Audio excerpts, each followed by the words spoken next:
വായനശാലയ്ക്കായി കാത്തിരുന്ന് നെന്മണിക്കര ഗ്രാമം. ഗ്രാമസഭാ തീരുമാനം 1.5 വർഷമായി നടപ്പിലായില്ല.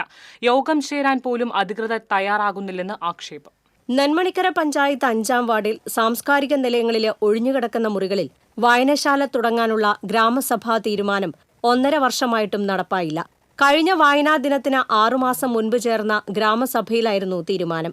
2 അംഗനവാടികളുടെയും പ്രവർത്തനമില്ലാതെ ഒഴിഞ്ഞുകിടക്കുന്ന സാംസ്കാരിക നിലയത്തിലും വായനശാല തുടങ്ങാൻ ആവശ്യപ്പെട്ടുകൊണ്ടുള്ള പ്രമേയമാണ് സഭ പാസാക്കിയത്. പ്രമേയത്തിന് പഞ്ചായത്ത് പിന്തുണ അറിയിക്കുകയും വായനശാല തുടങ്ങാൻ പൊതുയോഗം വിളിക്കാൻ വാർഡ് മെമ്പറോട് ആവശ്യപ്പെടുകയും ചെയ്തിരുന്നു.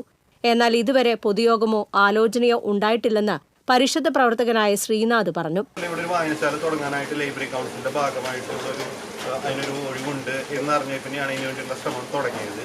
പക്ഷേ ഇവിടുത്തെ കക്ഷി രാഷ്ട്രീയ നേതൃത്വമോ മറ്റുള്ളവരോ ഇതിനുവേണ്ടി യാതൊരു ഇൻട്രസ്റ്റും എടുക്കുന്നില്ല. അപ്പോൾ ഞങ്ങൾക്ക് അപേക്ഷിക്കാനുള്ളത് എന്താണെന്ന് വെച്ച് കഴിഞ്ഞാൽ ഒരു ഗ്രാമസഭ ഒരു നാടിനെ മാറ്റുന്നത് ഇവിടുത്തെ സാംസ്കാരിക പ്രവർത്തനങ്ങൾ ഉൾപ്പെടെ വലിയ രീതിയിലായിരിക്കും.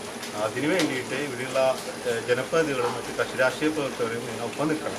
പുരോഗമന മതനിരപേക്ഷ ബോധമുണ്ടാകാനും ലഹരിക്കും മറ്റ് സാമൂഹ്യ വിപത്തുകൾക്കുമെതിരെ ബോധവൽക്കരണ പരിപാടികൾ നടത്തുന്നതിനും വായനശാല ആവശ്യമാണെന്നാണ് നാട്ടുകാരുടെ പക്ഷം. ഇവിടെ ഒരുപാട് കുട്ടികളുണ്ട്. ഞാൻ മനസ്സിലാക്കിയത്തോളം വായിക്കാൻ പുസ്തകത്തിന് വേണ്ടി PS നമ്പൂതിരിയുടെ സ്മാരക മന്ദിരത്തിൽ പുസ്തകം ഒരുപാട് പേരുണ്ട്. നെന്മണിക്കര ഒരു വായനശാല വരികയാണെങ്കിൽ നെന്മണിക്കരത്തെ എല്ലാ വായിക്കാൻ ആഗ്രഹിക്കുന്നവർക്കും അതിന് വേണ്ടി ശ്രമിക്കുന്നവർക്കും അതൊരു ഗുണമായി മാറും.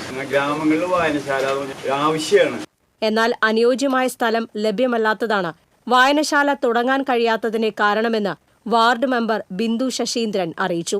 വായനശാല തുടങ്ങുന്നതിനായി ബന്ധപ്പെട്ടവരുടെ യോഗം എത്രയും വേഗം വിളിക്കുമെന്നും വാർഡ് മെമ്പർ പ്രതികരിച്ചു. TCV news, Puthukkad.